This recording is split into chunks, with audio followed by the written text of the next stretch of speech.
నమస్తే, welcome to reflection news. డబ్బున్నోడికి America దాసోహం అన్నట్లుగా ప్రస్తుత పరిస్థితులు తయారయ్యాయి. డొనాల్డ్ ట్రంప్ గోల్డ్ కార్డు లేదా గోల్డెన్ వీసా పథకం సూపర్ హిట్గా నిలిచింది.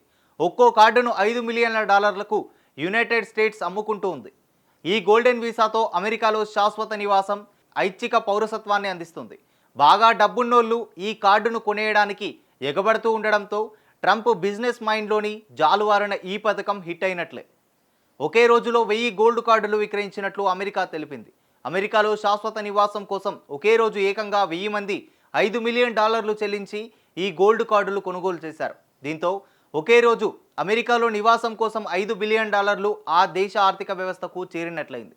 $5 మిలియన్ అంటే భారత కరెన్సీలో 41 కోట్ల రూపాయలకు పైగానే. ప్రపంచంలోని పలు దేశాల వాసులు ఈ వీసాను కొనుక్కోవడానికి ఎగబడుతూ ఉన్నారు.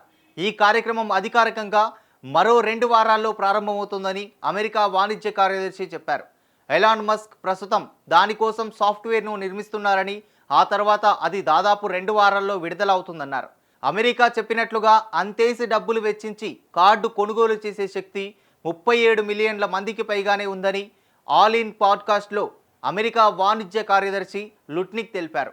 ఒక 10 లక్షల కార్డుల్ని విక్రయించగలిగిన అమెరికా $5 ట్రిలియన్ సేకరించగలదని ట్రంప్ భావిస్తూ ఉన్నారు. అంతర్జాతీయంగా వివిధ దేశాలకు చెందిన 2.5 లక్షల మంది ట్రంప్ అమల్లోకి తీసుకొచ్చిన గోల్డ్ కార్డులను కొనుగోలు చేసేందుకు ఆసక్తి చూపుతున్నారని తెలిపారు. ట్రంప్ ఈ కార్డు గురించి గతంలో మాట్లాడుతూ అమెరికాలో స్థిరపడడానికి ఎక్కువ మంది ధనవంతులు గోల్డ్ కార్డులు కొనుగోలు చేస్తారని, వారి కారణంగా దేశంలో ఉద్యోగాలు, ఉపాధి పెరుగుతాయని అన్నారు. ఈ కార్డును కొనుగోలు చేయడం ద్వారా ధనవంతులు దేశంలోకి వస్తారని, వారు వివిధ పెట్టుబడుల ద్వారా దేశాన్ని ధనికంగా మార్చేస్తారని ట్రంప్ భావిస్తున్నారు. ధనవంతులు దేశంలో చాలా డబ్బు ఖర్చు చేస్తారని, వారంతా ప్రభుత్వానికి పెద్ద మొత్తంలో పన్నులు చెల్లిస్తున్నారన్నారు ట్రంప్. 2025 నాటికి అమెరికా ప్రభుత్వ రుణం సుమారు $33 ట్రిలియన్ ఉంది. ఈ రుణాన్ని తగ్గించేందుకు గోల్డెన్ కార్డు విక్రయాల ద్వారా వచ్చిన డబ్బును వాడతామని ట్రంప్ ప్రభుత్వం తెలిపింది. ట్రంప్ గోల్డ్ కార్డు అమెరికా ఆర్థిక వ్యవస్థను బలోపేతం చేసేందుకు బాగా ఉపయోగపడుతుందని ఆయన మద్దతుదారులు చెబుతున్నారు. డొనాల్డ్ ట్రంప్ అధికారంలోకి వచ్చినప్పటి నుంచి వలస విధానంలో కఠినమైన నిర్ణయాలు తీసుకుంటున్నారు. అక్రమ వలసదారులపై ఉక్కుపాదం మోపుతూ వారిని దేశం నుంచి బహిష్కరిస్తున్నారు.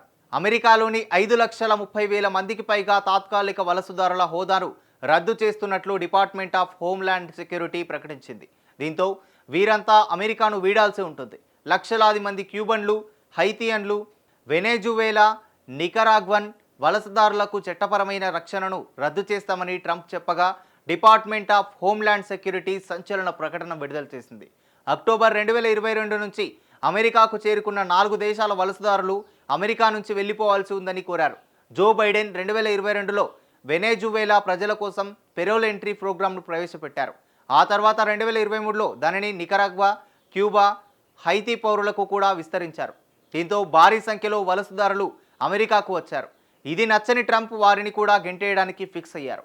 అంతర్జాతీయంగా యుద్ధం లేదా రాజకీయ అస్థిరత ఉన్న దేశాల్లోని ప్రజలకు అమెరికాలోని ప్రవేశించేందుకు, తాత్కాలికంగా నివసించేందుకు ఈ పెరోల్ వినియోగిస్తుంటారు. మానవతా పెరోల్ విస్తృతంగా దుర్వినియోగం అవుతుందని, దీనికి త్వరగా ఎండ్ కార్డ్ పడాలని, త్వరగా ముగించాలని ట్రంప్ ఎన్నికల సమయం నుంచి వాదిస్తున్నారు. అందుకు తగ్గట్టుగానే ఈ నిర్ణయాన్ని తీసుకున్నారు.